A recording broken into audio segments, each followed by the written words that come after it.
Welcome to the MKD DFS show. I'm your host, Brandon. Week 3 of the NFL season for 2021. Super excited.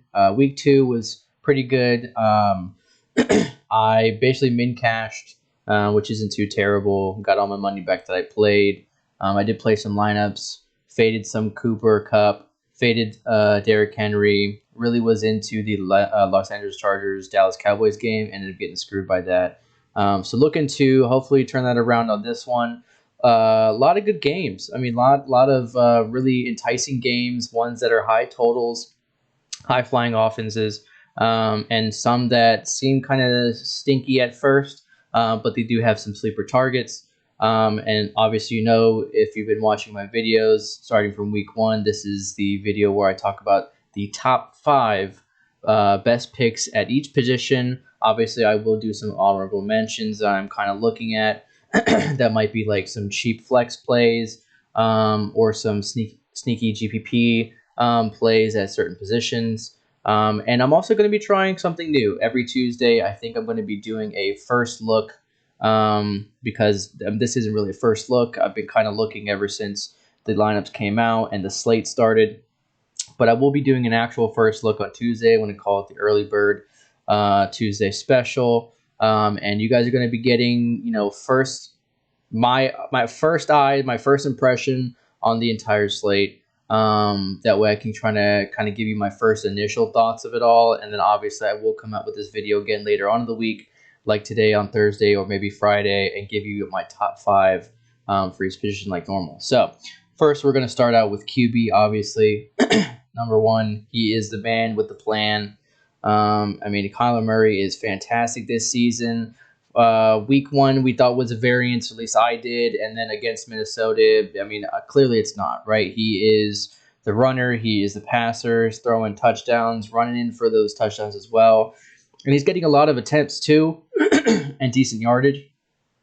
Honestly, he is the best QB I think right now, even better than Patrick Mahomes, considering Mahomes is really just only kind of just a passer. I mean, he has some legs to him, but Kyler really is a double threat that we're looking for. He's going to put up those massive points for you. He is 8,300 for a reason. In GBP, I feel like he's always going to be a little under-owned just because of his price. But in cash, I think it's a must play if you really want that 38-point upside. And to be honest, I don't even think this is his ceiling. I think this is kind of just a basic floor here, because we know what that offense can do with Nuke and with Rondale Moore and stuff like that now as a rookie, and he's been looking fantastic. So Kyler Murray definitely has some good targets. Christian Kirk is obviously still there. They got AJ Green. They have that tight end Max. Can't think of his name, but obviously he caught some passes too. So Kyler can sling the ball and obviously running in for that touchdown just to get you that the extra points on the slate. So yeah, he's a perfect play all the time. You can always stack him up with any of those guys. Patrick Mahomes, he's another man with a plan. He did only get 28.02 against Baltimore, but that is because Baltimore's defense is pretty good. I mean, it's not the best it's ever been, considering they do have some people that are injured. However, they were able to scheme for Tyreek and make sure that he's not getting the ball downfield with those air yards. They really had to kind of rely on Travis Kelsey and Mecole and Damian Robinson and all these different guys. So, but against the Chargers, I feel like we're going to be able to see Patrick Mahomes just go off like normal. You can obviously stack them up with Travis Kelsey or Tyreek Hill. However, I am looking at different positions at tight end this week, so I'm not going to be going towards Kelsey. If anything, I might pay a little bit down either for Waller or like Hawkinson, but we'll go over that a little bit later. But obviously, he's going to be the stack. You can bring him back with Austin Eckler if you want to, stack him with Tyreek Hill. He's going to be expensive, but he's going to get you there one way or the other. The one I am looking at a lot, though, this week, is Lamar Jackson. He looked fantastic against KC. He's got those legs on him. He is a freak athlete for a reason. Against Vegas, it was kind of a shootout. They were trying to keep it on the ground trying to keep it in the air for the most part. only threw one touchdown in. I think Latavius Murray ran it in one, and as also Tyson Williams. But against KC, we're able to see just what he can do. He's able to throw the one touchdown, but he's able to get you two on the ground. And if he can do that against Detroit, which has a porous offense or porous defense, then he's going to get you those points as well. And I feel like Lamar is going to go a little under-owned this week just because people are either paying up for Murray or paying down at some of the other flex positions like they have, like Stafford, Brady, all those guys. So I think Jackson, you could even run him naked if you want.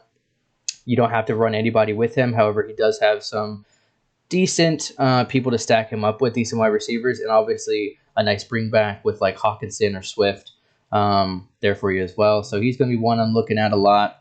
Like I said, honorable mentions. We got Russell Wilson, Josh Allen, Tom Brady, and Justin Herbert. These four obviously are going to get you there one way or the other. We can see that their ceilings, I feel like, are a little bit more than this. Like for Russell Wilson, he could put you up like a 30 burger if he's, like really in a shootout. Obviously against Tennessee, they did try to keep it in the air, but we saw that Derrick Henry was able to just smoke him on the ground. So the 2 touchdowns isn't really what he can do the most of, but this 4, he just wasn't getting those air yards. If he was able to put up that 300 plus passing yards against Indy, he would have definitely put up 30 plus, and that definitely would be closer to his actual ceiling. Josh Allen, I feel like, is going to go a little under on this week as well, just because he's going up against the Washington football team, and they're known to have a pretty good defense. Their secondary really isn't the best. We saw that they were able to keep, or the Giants were able to keep a close game against them last week. And so if Buffalo can do that again, and obviously you get Stephon Diggs and Manny Sanders and Cole Beasley, all those guys to throw to, then I think that Josh Allen can definitely get you there. He's another one with that dual threat. He's got those legs on him. And we've seen him run it in for a touchdown, plus also get the 300 plus passing yards. So if he can do that again this week, then he's a smash spot. Tom Brady, Justin Herbert, and Matthew Stafford. Actually, Matty Stafford I'm looking at a lot. I do have him some lineups of mine. He is going up against a porous pass funnel, quote-unquote pass funnel offense against the Tampa Bay Buccaneers. They have a fantastic run defense, and they're able to really stuff them. However, in the air, I feel like the corners in the secondary they have there just really isn't enough, especially with Cooper Kupp and Robert Woods and Tyler Higbee, being able to play on that team. Cooper Kupp is looking fantastic. He is, I think, the number 1 wide receiver within the last 2 weeks. He's number 1 guy for Stafford. I'm pretty sure they have a good rapport with each other. I think they work out with each other and they practice with each other constantly, even before earlier than normal practice starts. So clearly he's going to be the number 1 guy. He's going to be hella chalk. This game is going to be chalky just in general. I think if Antonio Brown is out, then Mike Evans and Chris Godwin are going to see a lot of ownership, even Gronk. And I think Stafford and Kupp as well. So you could pivot to like a Robert Woods. But if Kupp's going to put up another 40-point game, that I don't see why he would. So Stafford is definitely in play. Even though he got that 18.22 against Indianapolis, I don't think that's his ceiling at all. I think it's going to be more around here, this 27 mark that he did in week 1 against Chicago, especially if they're able to keep it close with Tampa Bay. So a couple others. Any of these guys down here is good. Derek Carr has actually been throwing pretty well. I think this is kind of his ceiling right here, this 27, 28 range. I don't know if, he could put up a 30. I think he did that last season against like KC, just because they had to really keep it in the air. But against Miami, I think Tua's out, so they're going to have their backup quarterback, Jacoby Brissett. So I don't think that Derek Carr is going to have to air it out too much. So you could obviously stack him up with like a Waller. I think that's probably his best go-to. Miami defense is pretty good. It's decently solid. So I think that if you're going to go with Carr, yeah, like I said, stick with Waller. I don't think they have the best defense against tight ends, but I wouldn't really pair him up with like a Ruggs or a Hunter Renfrow. Maybe Renfrow, actually. Renfrow's doing pretty well. But I would probably skip on like the Ruggs. And obviously if Josh Jacobs plays, I don't really want any piece of Kenyon Drake. So yeah, Derek Carr is looking good, but I would prefer him more in like a shootout matchup just because I know he likes to air the ball out a lot. But the last guy I'm going to talk about here real quick is going to be Daniel Jones. I do have him in a couple of my lineups. I probably got around maybe 20% of him. He's looking pretty good. I mean, the Giants don't have like the best offense. I mean, they got Kenny Galladay, who's just kind of running wind sprints. Same thing with Darius Slayton. I mean, Darius Slayton's able to catch a nice deep ball every now and then, but Sterling Shepard is definitely his number one guy. Hopefully, if Evan Ingram comes back, then he'll get some volume as well, just because of how good he is. But other than that, I mean, just in general, Daniel Jones is going to look fantastic. He's going to get you some rushing attempts on the ground. Obviously, he was able to break up that really long run here against Washington. I don't think that's normally his his ability for yardage here. However, even if he's able to get you that 6-7 range with maybe like 50 yards, maybe even a touchdown that he ran it in like he did against 2 games, then he'd be really good. And hopefully, against Atlanta, I think it's probably the worst defense against the pass right now, next to Tampa Bay, next to maybe like Seattle and stuff like that. Just how much how much passing yards they were allowed with the last 2 weeks. If Danny Dimes is able to put up 300 yards, get that bonus, and also throw it in for 2 touchdowns, and also get you some runs against a crap defense like the Falcons have, then I think that he's going to be in a smash spot. I'm definitely pairing him up with like a Sterling Shepard, maybe running it back with like a Mike Davis. I don't really want any part of like Calvin Ridley just because he's going to be shadowed by Bradbury and Russell Gage. I mean, you could put him with like a Kyle Pitts maybe as a run back, but I'm kind of iffy on Pitts just because I'm thinking of paying up or a little bit down just for a better tight end at that position for roster construction at least. So those are my picks. Some of these other ones, I mean, we have Trevor Lawrence. He's going to be in a tough matchup against Arizona. Can we see him air the ball out like we know he can from his college days? Of course, I think they're going to have to try to keep it close. They're not really going to be able to, keep it on the ground, and I don't think James Robinson has been doing much this season at all anyways. And we know how good Kylo Murray is, so if Trevor Lawrence has to keep it kind of close, and he's going to have to air the ball out. Marvin Jones is probably his go-to. I think James O'Shaughnessy is out, so maybe like any of those backup tight ends at like 2,500 would be good. But I mean, other than that, any of these guys on here, we know Justin Fields is going to be starting, but he's got his legs too. I just don't trust him as the arm. You know what I mean? I think Andy Dalton was going to be able to throw the ball, but Justin Fields might be like the beginning of Hurts, Jalen Hurts and how he was, just kind of getting his legs started. If you could probably play the Cleveland defense, I'm assuming he's going to be picked off a little bit here. Usually the first games aren't always the best, but who knows? He could find his groove. But at 5,200, I mean, he's kind of a punt play at a QB, just to maybe pay up for other stuff. But I mean, at this range anyways, I would probably just pay up maybe a bit more for Danny Dimes here, just 600 more for Daniel Jones. So, but on to running backs. Here we have the man, the myth, the legend, Derrick Henry. When he's chalk, he busts. When he is super low owned and he's hella contrarian, he puts up a 50-burger. Thankfully, I did have some lineups with him. I was able to kind of guess that the predicted ownership for Henry was going to be very low. I think he was like 6%, 7% owned. This week, obviously, he's going to be very highly owned, and he's projected to have maybe 15 plus percent ownership. So I'm probably looking to fade him. However, against Indianapolis, they do have like Jacob Eason and another guy playing at QB with Wentz being out. So can they keep it close? I doubt it. I don't really trust that offense with Wentz not there. So can they get up pretty early and then just have Derrick pound the rock? They can. But I don't know if he'll get you that 50-burger again. Against Seattle, they had to really keep the game close, so they kind of gave the reins to Henry to try to just pound the rock in and get you those touchdowns and those yardage. But 35 touches for 182 with 3 touchdowns is fantastic. 6 receptions for 6 yards and 55 yards on that as well. I mean, if he is more involved in the passing game, it could be very good for him, even at this price, 8,600, because we know that like CMC was like 95. And he's a dual threat. He's got the runs and he's got the arms as well to catch. So if Derrick Henry can be more involved in the passing game, he's fantastic. You could play him, but you're going to be eating a lot of chalk. I do think I have him in a couple of my lineups, but I'm not really too over the field on him. I'm probably going to be a little under just because I want to be able to pay up for some other guys at other positions. Dalvin Cook is looking okay. He did get injured in weirdly 4 of those drives that he had. He came out with an injury on each one, but we saw how Seattle got torched by Henry. So clearly, they probably don't have the best run defense right now. So can Cook do it as well? Sure. I don't think that he's got the, just that beast power that Derrick Henry does to shrug off those tackles. I mean, Cook is very shifty. He's fast. He's a thicker dude.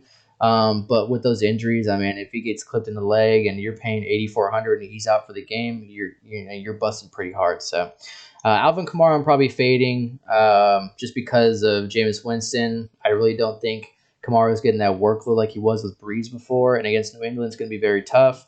Nick Chubb, I mean, he's the man. Is 7,600. He's not going to get you that work in the passing game just as much as Kareem Hunt will, or any of these dual threat running backs up top here. But we know what he can do. I just think he's a little too expensive. Austin Eckler, this guy is going to be one I'm looking at a lot.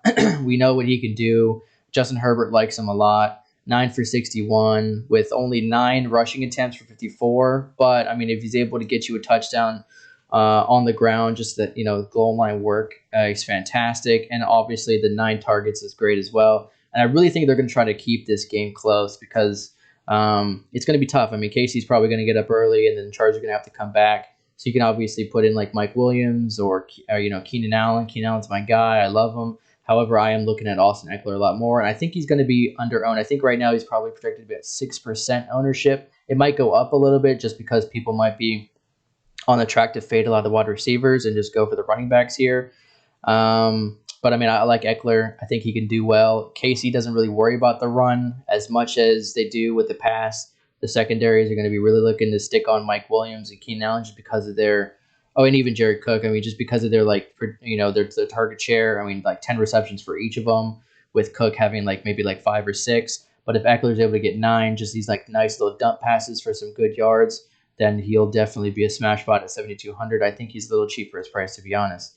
Jonathan Taylor, I love him. I think he was a beast last year, but with this offense, and especially with them having Jacob Eason, I don't even think they're going to be able to get to the goal line. I was really on him last week because of his ownership. It was super low. And, man, when I say that he had 5 attempts at the goal line and he's got stuffed constantly, he definitely would have given us a touchdown if he would have made it and given us some more points. To hopefully, his price I think was at 72 last week, so he's priced down to 67. It's a good price for him considering what he can do, and we know what he can do. Nyheim Hines doesn't seem to be too involved. I mean, he's getting those little dump passes, but I mean, we had 6 receptions, 7 targets against Seattle, and against the Rams, obviously they're very tough, but 1 for 2, and I think that's when Carson was kind of out anyways. So. Naji Harris, obviously very good last week. He was super chalk. I don't necessarily know if he's going to be crazy chalk this week because if Deontay Johnson is out, they might, the ownership might go up for Claypool and Juju. But Naji Harris might go a little under-owned. And against Cincinnati, they don't have the best run defense. I believe Dalvin Cook played against them and put up 20 rushing attempts, 61 yards, a touchdown, 6 for 7 and 43 yards. So if Naji Harris can get those nice receptions like he got last week and possibly a touchdown, I think he's in another smash spot. And at 66, they only priced him up 300. So if he keeps doing well, they're going to obviously put him up to 7K eventually. And he's there for all the snaps on the Steelers. So I don't see why you wouldn't play him. A lot of people are going to be going to Saquon Barkley this week. I do think he's going to be looking pretty good considering Atlanta's porous defense. However, I'm going to look to go more towards attacking the air rather than the ground. I do like Saquon. If he's able to get some targets, that's good as well. However, I don't really see these points these fantasy points going up too much. But I could be wrong. He could do what he does normally, but he's injured. They might kind of limit him. What if he gets injured during the game? What if he kind of tweaks something and re-injures himself somehow? So he's kind of a variance, and I'm not really ready to risk it on Saquon, especially with him still practicing limited capacity. But he's also getting some rest, so who knows? I think I do have a little bit of him, but I'm not really going to be over the field on him. Chris Carson, Joe Mixon obviously is going to get that crazy workload for you. 29 against Minnesota and then 20 against Chicago. Pittsburgh is a little bit different. Their defense is obviously very, very tough, but he was able to see that volume. 6,300 still is very, very cheap for him. David Montgomery, another guy I'm looking at, is going to get you that volume as well. 16, 20. I mean, he's the bell cow. I mean, they had Damian Williams, but Damian Williams doesn't really do too much considering what we saw him do in KC as well. So if David Montgomery is still able to get through those 20 attempts against Cleveland, obviously a pretty good offense or a pretty good defense as well, but I think David Montgomery, I think last season he was the lead rusher in yards after the line of scrimmage. He was able to shrug off those tackles and really get you those points on the ground there, almost like a Nick Chubb. And he's also seen some targets as well. Justin Fields, like I said, I don't think Justin Fields is going to be able to throw the ball too much, so I wouldn't really pair him with like an Allen Robinson. But if he's able to get you those dump passes to Montgomery just because he's getting stuffed up, then we can see Montgomery definitely going up here within the next week or so. Another guy I'm looking at down here is Tyson Williams. I'm heavy on Lamar. However, in some lineups that I do fade Lamar or that I do pay down at QB or maybe even pay up for like Kylo Murray, I do want to at least attack this Baltimore Ravens Detroit game. So Tyson Williams, Latavius Murray, I'll probably fade. I'll probably not worry about Latavius Murray. He's only really getting like one goal line carry every now and then. But Tyson Williams, he's looking good. He's getting you some targets at least. He did cost a fumble, but John Harbaugh is a super nice coach, and he's not going to do that to his number one running back right now. And those 13 for 77, that's yards after scrimmage as well. So if he's able to get you some good yardage there, and at 5,800, he's not too bad, at least just to attack this terrible Detroit defense. A couple other guys. Mike Davis, I'm trying to choose between him and Cordell Patterson. I do think it's Davis this week, hopefully. The Giants don't have like the best run defense, and I do think Atlanta's going to be able to at least keep pace with them. And so if he's able to see his 15, but get some more yardage on that, plus he's also seen 7 targets out of the backfield. 25 yards, obviously it's Tampa Bay, it's tough to do.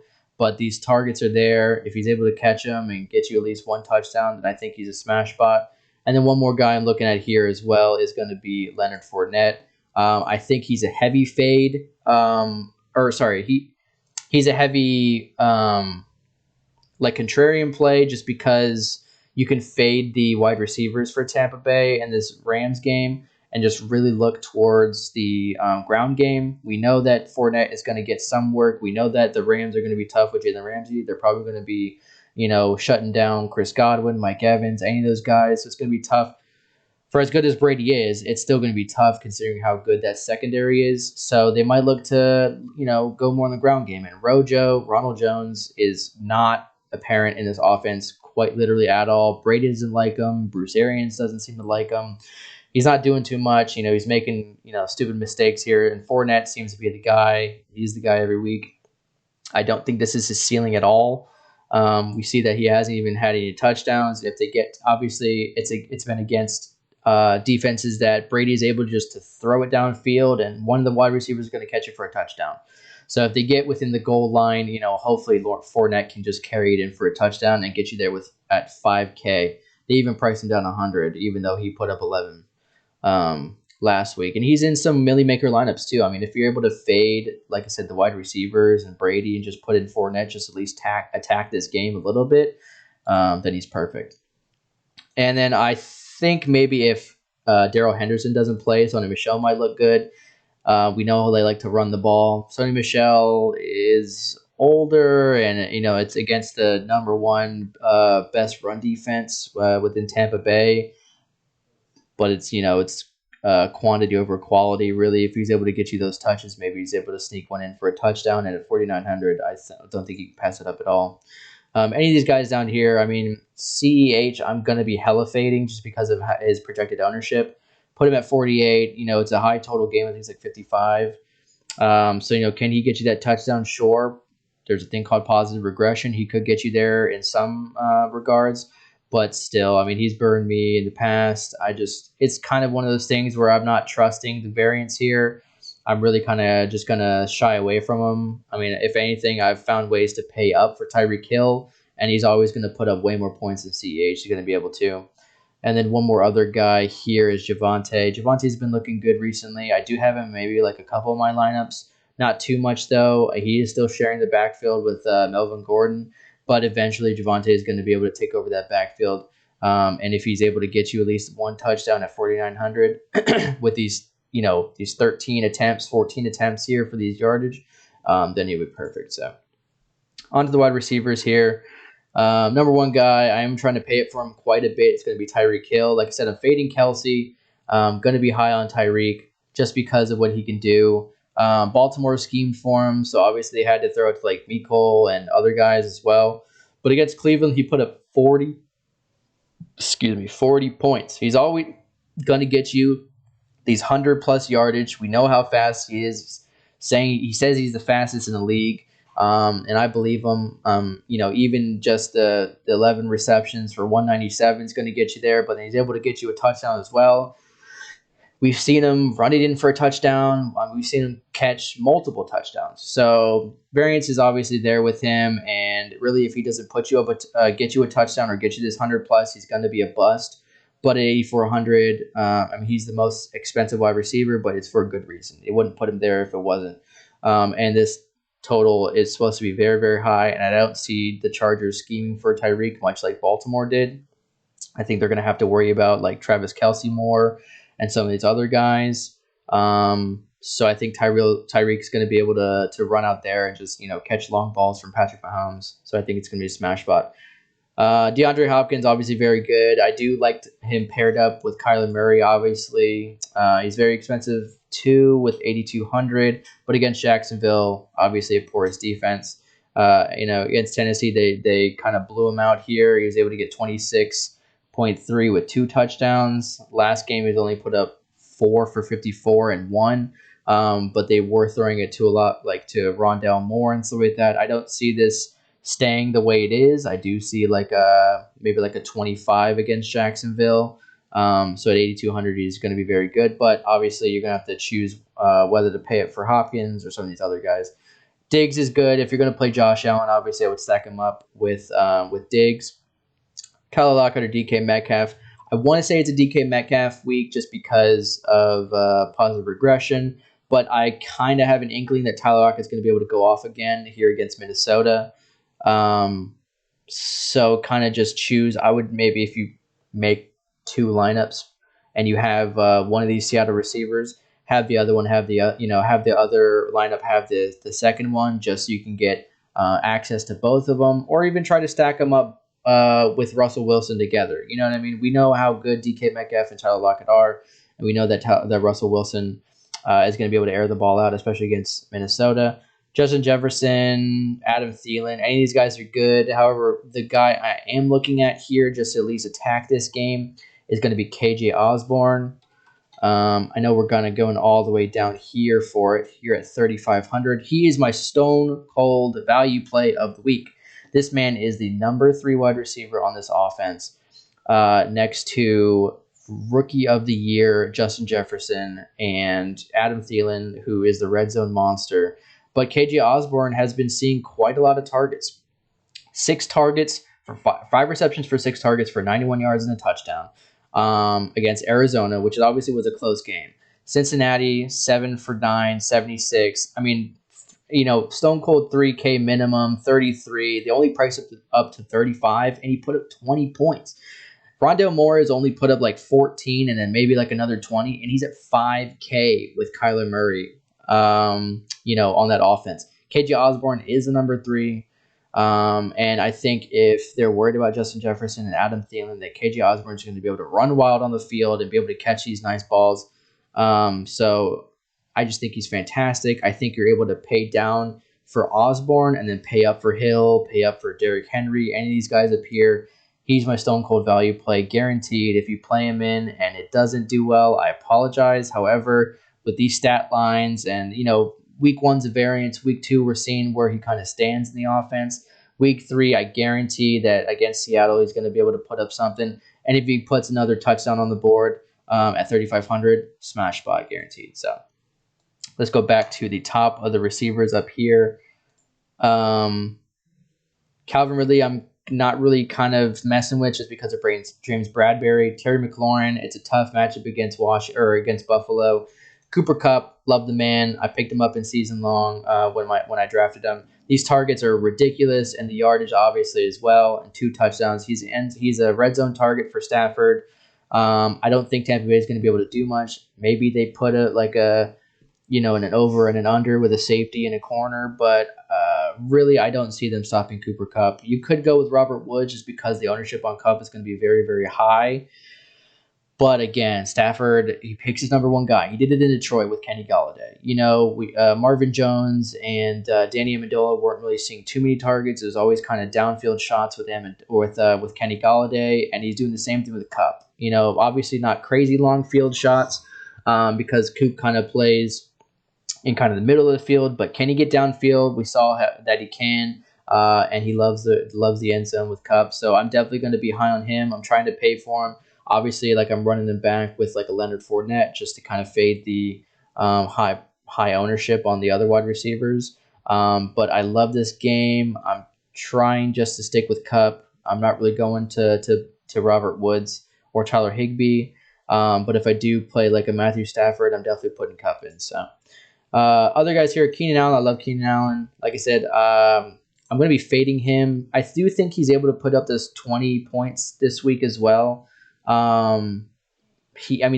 are without a touchdown. You know what I mean? He could grab a touchdown. Justin Herbert loves to throw the ball to him, but Mike Williams down here just at 64 is obviously cheaper, but he's putting up more targets and more red zone usage. This other touchdown here, 2 of them, while Keenan Allen has none. Can that stay the same? Possibly. Obviously, again, positive regression. Can Keenan Allen catch 100? Catch a ball, get the 100+ bonus and a touchdown? Sure. But Mike Williams has been doing it for 2 weeks now. Can he do it again against KC with this crazy high total? I believe so. So at 6,400, I think he's perfect. AJ Brown and Julio Jones, their price is same. Julio Jones, you've seen those air yards. I think Tannehill was just trying to get him a touchdown, really. We saw that. We know how Julio Jones works. We know that he's great. Against Indianapolis, anything could really happen. They don't have the best secondary in the game or in the league. So can we see Julio Jones do something and put up a decent score? Sure. And AJ Brown kind of sucked last week, but we know how good he is. So he's obviously going to be a nice pick. Deontay Johnson's pretty priced up. He's 6,400. I do think he's fantastic as a receiver. He's got all these crazy targets. However, he is injured. If he doesn't play, which he was a non-participant today. So if he doesn't play, then obviously Chase Claypool, Juju Smith-Schuster would be in play. But if he does play and he's good and he's healthy, then Johnson against Cincinnati is a smash as well, even though I do think 64 is a little too crazy just because of that. It's a weird porous offense that they're in right now, but Ben likes to throw the ball to him. So Mike Evans, I'm fading. Against Jalen Ramsey, that secondary is going to be tough, but the ownership's going to be there, so I'm going to be really staying away from that. Allen Robinson, if Andy Dalton was maybe in, I'd possibly play him, but again, with Justin Fields, I don't really trust Fields enough. If anything, we're going to go towards more of the run game with him and Montgomery.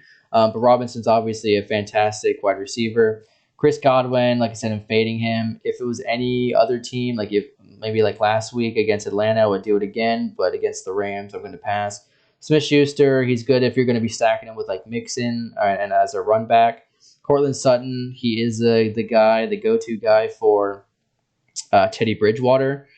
I I did have him in a couple of my lineups with a Bridgewater stack, but I think they priced him up pretty high. It was 52 for 2 weeks in a row, and then they priced him up to 6K, and that's because he had these crazy amount of targets with these crazy amount of air yards, but it was against porous Jacksonville.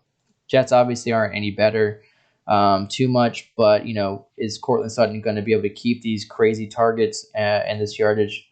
Maybe, but I highly doubt it. Sterling Shepard is probably another guy I'm going to be going to. A lot of targets. Nice price, 59. I mean, it priced him up a little bit. He is the number one wide receiver for Danny Dimes, but he's able to get you. He's a red zone. He's using the red zone. He's going to get you those yards, and he gets Atlanta. Could he catch 100 plus and 2 touchdowns and put up like 30 points? Of course. So that's why I love him this week. Some other guys down here. Man, I mean, like, if you're able to go for, like, KJ Osborne, you really don't have to look at any of these guys. I mean, Rondale Moore is going to be looking good, obviously. But like I said, he was 3K, 4K, now he's 5K. And these targets aren't even the same as KJ Osborne. KJ Osborne probably, I think, has almost the same amount of targets and 2 touchdowns. And another touchdown. And he's able to, and he's only 3,500. So if I'm really going to be able to pay for any of these, like the cheap guys down here, I'm definitely going to pay way down and go for 3,500 against Seattle. Jacksonville obviously sucks, but I would rather play like a Chase Edmonds, just because that run defense is porous, and maybe stack him with a Kyler Murray, or maybe pay it for D-Hop. But Rondale Moore, I mean, people are going to be chasing him at that 5K mark. He's going to be owned pretty heavily. So I'm definitely going to try to fade him. You could run it back with Marvin Jones. He does seem to be the number one guy for Trevor Lawrence. 9 targets, 11 targets, 6 and 5 against Denver and Houston, and against Arizona. They're going to try to keep the pace of the game relatively quick, and attempt to keep it close. So, and I don't really trust Arizona's secondary. I mean, obviously they were able to sack Tannehill like 5 times. But the points were able to be put on the board against them. So, can Marvin Jones Jr., put up another close to 20 points? Sure. And at 4,900, he's definitely not too expensive. But yeah, like I said, any of these guys down here, I mean, they're kind of all punt plays. You got Jalen Waddle's obviously looking very good. But with 2 out, I'd kind of fade him a little bit. Darius Slayton, if you wanted to go like a straight Danny Dime stack, you could put him and Shepard in together, just because we know that these air yards for him are going to be fantastic, and these targets are nice too. It's just the receptions that he's able to, Danny Dimes has to throw it perfectly, and Darius Slayton's going to be able to get there and try to catch him, but he's able to catch a little bit more targets. He's going to get you there in price for sure. Any of these other guys, yeah, I mean, nothing I'm looking too far down here. Maybe like a Metcalf Hardman, Quintus Cephas. He's like the number one receiver other than like TJ Hawkinson. So you could go with Cephas, and they didn't really do too much with this game here, even though he had 7 targets for 63 and a touchdown. That's kind of that and Diami Brown, another one maybe. But that's kind of it for the wide receivers. We're going to go here quickly for tight ends. Travis Kelsey is obviously the man, another man with a plan, but I'm going to be fading him. I mean, he's like another wide receiver, but he's 82, and I'd rather get someone, maybe like a Tyreek Hill who can put up like the 40-point game just because of those crazy air yards. We know that he's one of the number, 1 to 2 guys that Patrick Mahomes is going to look at to try to throw to. He's going to get those quick little in the red zone receptions where he's going to kind of, dump it off real quick as a sneak and get Kelsey in there for a touchdown. But he's just super expensive. I mean, 7 targets, 76 yards and 2 touchdowns. Still only put up 25. 7 for 8 and 109, and another touchdown. Put up 26. Can we see him put up 30 against the Chargers? Sure. But I'd rather either attack the ground game or the air game with Tyreek. Darren Waller is obviously fantastic. Wasn't able to do anything crazy against Pittsburgh. 7 targets for 65 yards, no touchdowns.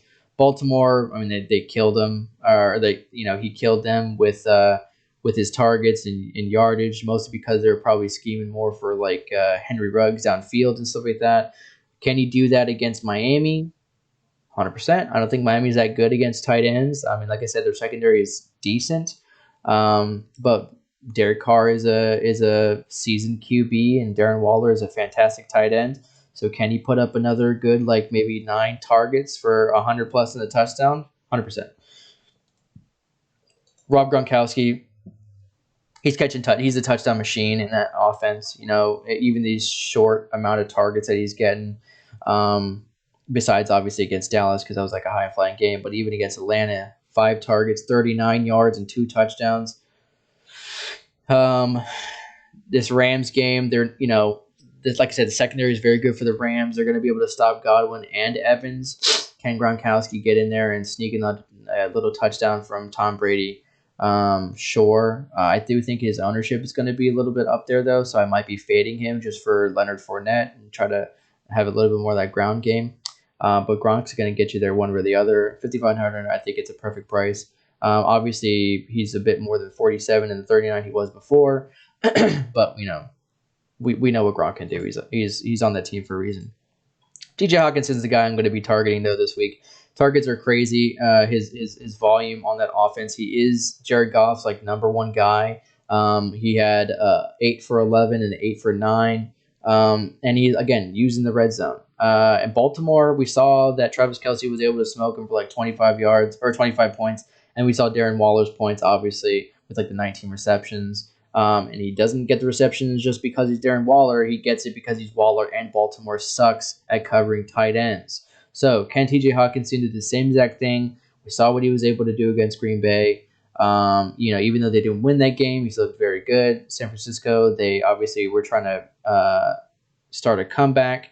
Obviously didn't get there, but again, those yardages are there. The targets are there. He is Jared Goff's number one go-to, besides like Quintus Cephas and maybe DeAndre Swift. And I think this is going to be a decent game because Jared Goff is going to be trying to keep it close. So you can obviously run with like a Lamar Jackson, Marquise Brown, and then run it back with TJ Hawkinson. That's another one I didn't touch on. Marquise Brown is another guy I'm going to be looking at. I apologize for jumping all over the place, but Marquise Brown has been looking fantastic. Hollywood is looking like Hollywood. He's got these target shares right here, 6 for 6 for 69 and a touchdown. Nice. 6 for 10 and 113 and a touchdown. Like I said, he is Lamar Jackson's number one guy. Sammy Watkins is looking okay. Mark Andrews is like nowhere to be found. Could they just attack their run game with against Detroit, kind of like what Green Bay did? Sure. However, I do think Lamar's gonna have to throw the ball eventually, and I don't really trust this injury report. I think he's gonna be fine going into it. If not, then I would just fade him and just probably put Lamar naked. But if Marquise does play, I would 100% want a ton of shares of him. So sorry about that. Back to tight ends. Mark Andrews, like I said, non-existent. If Marquise Brown doesn't play, maybe you could play Mark Andrews. Kyle Pitts down here, he's looking good. But like I said, I would rather play like a Mike Davis. You could play Pitts. He is getting those nice targets and those yardages as well. But even against Tampa Bay, they weren't really able to keep it close. And for 4,900, only getting you those 12 points. I mean, can Matt Ryan throw the ball to him in the end zone? Sure, but he's going to look more towards like Ridley. You maybe run in with Mike Davis, Cordell Patterson, considering Cordell Patterson was able to get a touchdown on the ground and also a little dump pass touchdown as well. So 4,900 Pitts is looking good. They priced him down, from the 52 that he was last week. So take that as you may. Noah Fant's looking good as well. He's always looked good. Logan Thomas, Jonnu Smith, Tyler Higbee. Jared Cook, if you want to attack the KC game, you could. He's getting those targets, 5 here against Dallas, but against those kind of a variance game. But 5-8 for 56. If he's able to catch a touchdown, which I think he might be able to this game, then at 3,900, I think he's pretty good, and it didn't price him up or down at all. But some of these got me. Max Williams, he was the guy I was talking about before. I do think this is just a crazy game that's never going to happen again. 7 for 7 and 94. I don't even know what happened with that. I could eat my words, and Max Williams could have like 5 for 5 and 60 and a touchdown. But at 3,200, if you want to plug him in, you could. I mean, you could run like a weird, just to get exposure to this game, you could run like Max Williams and then maybe like a Marvin Jones Jr. if you wanted to, but I think that's kind of a toss up with that one. Someone else I'm looking at rather is the backup for O'Shaughnessy. I believe it's Luke Farrell right here. So this guy is not known. I believe he's a rookie from the draft. O'Shaughnessy's out. I believe he's on put on IR for possibly this season for his ankle. So Luke Farrell logged more snaps than Chris Manhertz did, and Manhertz seemed to be more of the run blocking tight end, and Luke Farrell seemed to be the one that's running out there and catching those balls. He seemed to be more athletic than Manhertz. So if Manhertz stays as the blocking specialist and Luke Farrell is out there trying to catch balls at a very high paced game where Trevor Lawrence is just trying to throw the ball to someone and get a touchdown, Luke Farrell at 2,500 could see 3+ targets, maybe 5 at most, I would think. And if he's able to get you 50 yards, 5 for 50 at 2,500 is not bad at all. And let's just say he randomly makes it into the end zone, he's going to be a smash spot. So you could obviously, put in KJ Osborne, pay down Luke Farrell, and then you can definitely pay up for Lamar, Tyreek, Henry, Eckler, any of those guys. Roster construction is my favorite part of NFL DFS. I love the math and salary and trying to figure out what are the best plays for the best prices. And this week, I definitely think if Luke Farrell is able to see as many is able to see as many snaps and playing time that he did last week, and that was with O'Shaughnessy getting knocked out during the game. So if Luke Farrell is able to start and run out there and catch some balls from Trevor Lawrence, I think he's going to be great. He saw 2 targets for 6 yards against a losing game against Denver. And Denver has a pretty good defense. Arizona, like I said, I don't really trust him much.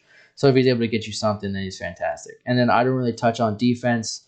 I said that in my previous videos. I probably will just be paying down a lot for the Bengals here. Maybe if I have any little extra, you could, maybe play the Titans here against Jacob Eason in Indianapolis, but Tennessee still has a pretty crappy defense. But, and then the top 5 games I'm going to be looking at here is going to be Indianapolis, Tennessee, Derrick Henry, Jonathan Taylor, any of these guys, A.J. Brown, Julio Jones. I even have Michael Pittman in a couple lineups, or in maybe 1 or 2 lineups. But, again, like I said, Jacob Eason thrown out of the back. So I don't know if Pittman's going to be able to get you those high targets like he was before. Another one I'm going to be looking at here is Atlanta and New York. Sterling Shepard is my go-to. I probably have him in maybe 35, 40% of my lineups. I do think he's going to get you those crazy yardage. And if Galladay is out because of his hip, then we will definitely see Shepard's ownership probably go up a little bit. Maybe you could pivot off of him to Darius Slayton, just because we know that Darius Slayton can get some targets as well. And if Everett Ingram plays, then he'd be a pretty good spot as well. Obviously, the Chargers KC game, they have a crazy high total. I'm looking at Eckler here.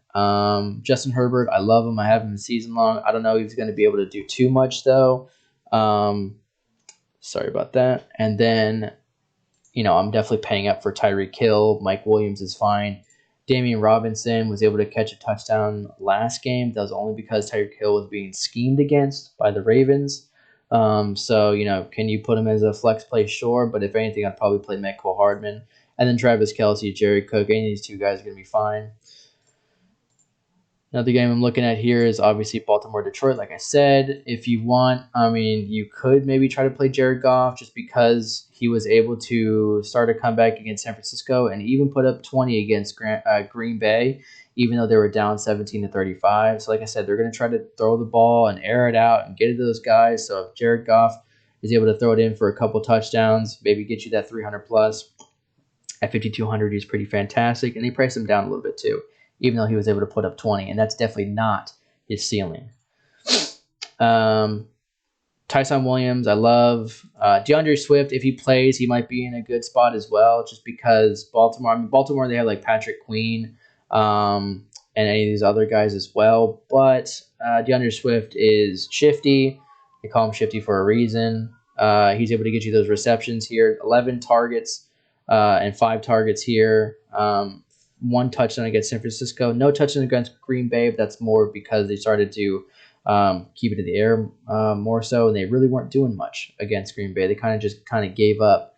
But against Baltimore, they might be able to keep the pace and give Swift some more touches in at 5,800. They priced him down quite a bit, 69, 71. Now he's down to 58. So he's definitely cheap. I think he's probably the same price as Tyson. So if you wanted to stack Lamar with like Marquise and then run it back with a Swift because of Hawkinson's projected ownership, you can. I don't think it's a bad idea at all. Marquise Brown, like I said, fantastic. If Brown somehow doesn't play, Sammy Watkins would get a bump, as well as maybe like Devin Duvernay. But if anything, I'm probably going to look at Mark Andrews. I'm hoping he's able to show out if Marquise Brown doesn't play. If he does, though, I just stick with Brown. TJ Hawkins is going to be my number one tight end, though. I think in one of my lineups I have Waller, and then in my flex spot I have Hawkinson, just because of their, like I said, their volume, their target share, their air yards, all these red zone targets that they're able to get. They're basically like wide receivers at this point. So I think definitely TJ Hawkins is going to be in a smash spot. Arizona and Jacksonville is going to be another good game for me here. I'm really looking more towards like Chase Edmonds against Jacksonville. James Conner is getting that red zone or that red zone goal line work, but I think against Jacksonville, Chase Edmonds might be able to get a little dump pass and then run it up, and then maybe if he's able to fall into the end zone, it's fantastic. Any of these other guys like D-Hop, obviously very good. Rondell Moore, Marvin Jones. DJ Shark is going to be priced up more than Marvin Jones, even though Marvin Jones is going to be seeing more targets and more red zone uses than Shark, but we know how good Shark is. But if anything, I'll probably just fade Shark and go more towards Marvin. And then, like I said before, I'm going to be fading Manhurts here and probably going to be looking more towards Luke Farrell just because of the projected play time for Farrell, and if he's able to go out there and catch some balls more so than just pass blocking and things like that. Going to be trying to fade a lot of this game, maybe playing Matty Stafford with like a Cooper Kupp and then running it with like a Leonard Fournette. If Henderson doesn't play, Sony Michel might be in play at his cheap 4,900 price point. If Henderson does play, I probably would play a little bit of Henderson just to get exposure to that run game because we know how good or how much Sean McVay likes to run the ball. But like Rojo, Giovanni Bernard, they look awful. Leonard Fournette's probably going to be the guy that I go to just because Tom Brady likes him. And if Tom Brady likes him on that team, then he's going to see playing time. Like I said, Cooper Kupp's going to be my number one projected owned wide receiver, but also my number one projected point per dollar play, just because I believe even at 6,800, he's priced way down. I think he's going to be able to put up another 30-plus points, trying to keep this game close. You could fade Kupp entirely and go with Woods, but like I said, I love the Kupp side. His Kupp side is fantastic. I think he's going to be a super smash spot again, and I think if I don't have him in cash, I'm going to be very sad. Mike Evans, Chris Godwin, I'm going to be fading these two, especially if A.J. Brown is out or if Antonio Brown is out for COVID. It could bump up Scotty Miller, but I'm just going to not even worry about that at all. If anything, I'll probably go more towards like Gronk here.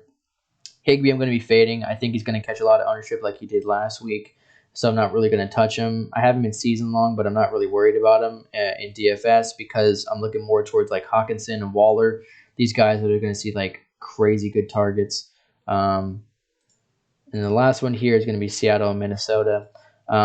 We saw what Derrick Henry was able to do against Seattle. So can Dalvin Cook do that again if he plays? I'm sure he can. Chris Carson's going to look pretty good too.